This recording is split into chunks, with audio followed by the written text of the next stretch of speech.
Hello दोस्तों, बहुत बहुत स्वागत है आपका इस वीडियो में। कई बार स्टूडेंट्स की ये प्रॉब्लम होती है, सर मैं मेहनत तो बहुत कर रहा हूँ लेकिन रिजल्ट आते हैं उसमें वो बात रिफ्लेक्ट नहीं होती। मतलब मज़ा ही नहीं आता सर रिजल्ट में, पता नहीं मतलब मेहनत तो इतनी करी थी और पेपर बर्बाद हो जाता है। तो कुछ छोटी मोटी चीज़ें हैं जो अपनी प्रिपरेशन के दौरान में अगर आप ध्यान रखेंगे तो डेफिनेटली आपका जो स्कोर है वो लगभग 15% 20% तक इंक्रीज़ किया जा सकता है। तो उन्हीं कुछ पॉइंट्स के बारे में बात करूँगा। और सबसे पहला पॉइंट वो है आपके क्लास नोट्स। क्लास नोट्स को स्टडी करने का एक तरीका होता है और अगर आपने उस तरीके से नहीं किया तो आप क्लास नोट्स का पूरा फ़ायदा नहीं उठा रहे हैं। एंड इसका एक तरीका है, दैट इज़ कि आपके जो क्लास नोट्स के सवाल हैं, जो भी आपने सवाल क्लास में किया होगा, सर ने डिक्टेट किया होगा, आपने लिखा होगा उसको, फिर उसको देख के छोड़ गया होगा। ठीक है। तो एक्चुअली प्रॉब्लम क्या होती है कि कई बार बच्चे बस उसको गो थ्रू कर लेते हैं कि हाँ रीड कर लिया छोड़ दिया कि हाँ सर ऐसे ऐसे कर लेंगे, ख़त्म बात। बट द प्रॉब्लम इज़ कि यार जब अपना पेपर में सवाल आता है तो सवाल तो ऑब्वियसली देखा हुआ नहीं होता। तो आपकी अगर अप्रोच ही डेवलप नहीं होगी किसी नए सवाल को सॉल्व करने की, तो वहाँ प्रॉब्लम होने वाली है। तो क्लास नोट्स जब आप स्टडी करेंगे तो जब आप घर पर जाएंगे क्लास नोट्स खोलिए, क्लास नोट्स में जो सवाल सर ने करवाए हैं उनके सॉल्यूशन को ढक लीजिए, कवर अप कर लीजिए एंड फिर खुद से खुद सॉल्व कीजिए कि यार इसको कैसे मैं खुद से देखता हूँ करके। और कोशिश करिए कि आपका जो सवाल है और उसमें जो सर का सॉल्यूशन है उसमें क्या डिफरेंसेस हैं, क्या सिमिलैरिटीज़ हैं, उसे समझने की। अच्छा ये ऐसा सवाल था तो इसको सर ने ऐसा क्यों सोचा था, चलिए मैं ऐसा सोच के देखता हूँ। तो इस तरह से जब तो आपकी थॉट प्रोसेस डेवलप होगी और आपके टिप्स पर जब वो थॉट प्रोसेस आ जाएंगी, तब जाके आपके अननोन क्वेश्चंस जो कि पेपर में आते हैं उनको आप अच्छे से कर पाएंगे। तो ज़रूरी है क्लास नोट्स के क्वेश्चंस को आप अच्छे से एक बार, दो बार, तीन बार बहुत अच्छे से रिवाइज कीजिए। आप विदाउट सॉल्यूशन देखे उसको ढक दीजिए अच्छे से एंड उसको सॉल्व कीजिए।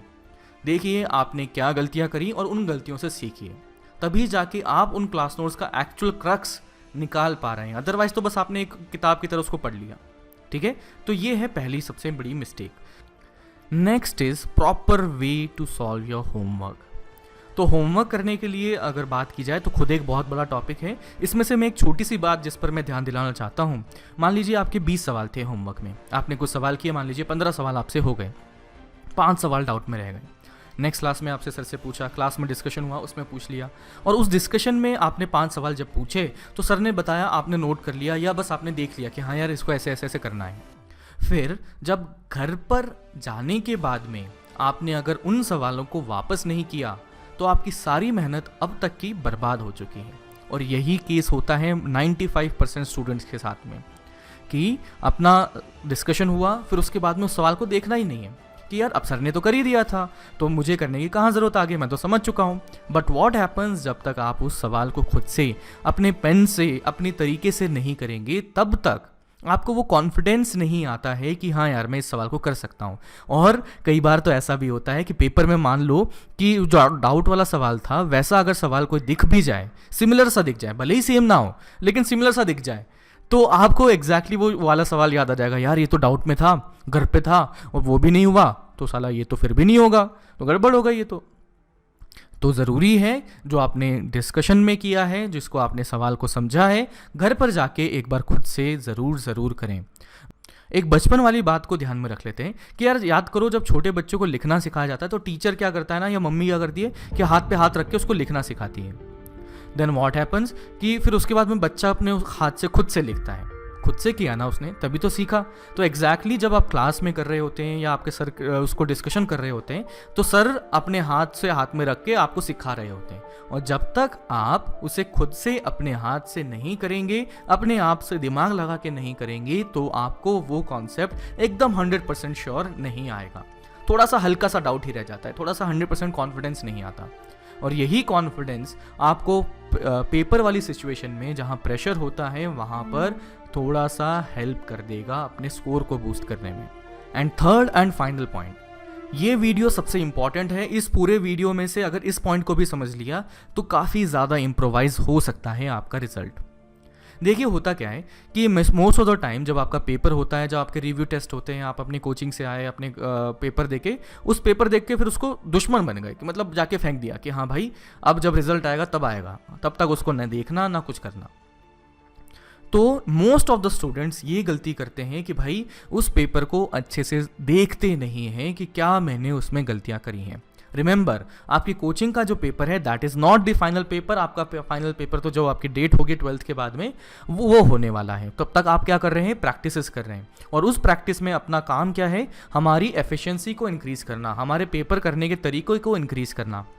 और वो तरीका है अपने पेपर को एनालाइज करेंगे तभी समझ में आएगा। ऑब्वियस सी बात है, गलतियाँ समझोगे तभी तो अवॉइड कर पाओगे। तो गलतियाँ भी दो टाइप की होती हैं, एक तो है नॉलेज वाली कि यार मुझे आता ही नहीं था, मैंने गड़बड़ कर दिया वहाँ पर और वो गलत हो गया। दूसरा है हमारी सिली मिस्टेक्स। तो यार सिली मिस्टेक्स को पहचानना बहुत बहुत ज़रूरी है। पेपर को एनालाइज कीजिए, पेपर को देखिए कि यार मैंने कितने नेगेटिव करे। तो देखिए, कोई सवाल अगर नेगेटिव होता है तो आपके मार्क्स कितने नेगेटिव होते हैं, 5 मार्क्स। अरे सर आप तो झूठ बोल रहे हो, एक ही नेगेटिव होता है हमारा। तो देखो यार, आपने पूरे एफर्ट किए थे ना सवाल में आपको पूरा सही हो जाने की गारंटी थी ना, तभी जाके तो आंसर लेके आए। तो आप क्या उम्मीद करे थे कि +4 हो जाएगा, बट हुआ कितना, -1। डिफरेंस कितना आ गया, 5 मार्क्स का। तो आपने एफर्ट भी पूरा दिया, टाइम भी पूरा दिया, और आपके मार्क्स भी जो है 5 मार्क्स का डिफरेंस आ गया। तो ये तो गलत बात है ना। इससे अच्छा तो होता कि हम तो टाइम ही नहीं लगाते, टाइम तो बचता कम से कम, और मतलब 5 -1 भी नहीं होता, कम से कम 0 ही रहता। तो जब तक आप पेपर को एनालाइज नहीं करेंगे तब तक हमारी गलतियों को, अपनी जो प्रॉब्लम्स हैं उसे पहचान नहीं पाएंगे।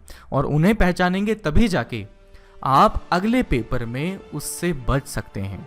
ऑब्वियस ही बात है यार, दुश्मन को पहचानोगे तभी तो उसको शूट कर पाओगे, तभी तो स्नाइपर बन के दूर से गोली मार पाओगे। तो ज़रूरी है आप पेपर को एनालाइज करें, और जो भी मिस्टेक्स आपने करी हैं उसकी एक नोटबुक बना लें कि यार पेपर 1 में मैंने ये गलतियाँ करी थी और इस तरीके से मैं इसको अवॉइड कर सकता हूँ, पेपर 2 में मैंने ये किया था। और जब अगले पेपर में जाएंगे तो आप उन गलतियों को एक बार पढ़ के जाना कि यार मैंने पिछले पेपर में ये गलतियाँ करी थी, कोशिश करूँगा कि यहाँ पर ऐसा ना हो। तो आई गारंटी यू दैट अगर आप ये सभी पॉइंट्स को फॉलो कर लेते हैं तो डेफिनेटली आपका कॉन्फिडेंस लेवल बूस्टअप होगा, और साथ ही साथ अपने रिजल्ट में भी आपको इम्प्रोवाइजेशन दिखने वाला है। ऐसी ही कोई अगर प्रॉब्लम आपकी है तो कमेंट सेक्शन में ज़रूर बताएं। I will try to make a video regarding that. चलिए मिलते हैं अगले वीडियो में।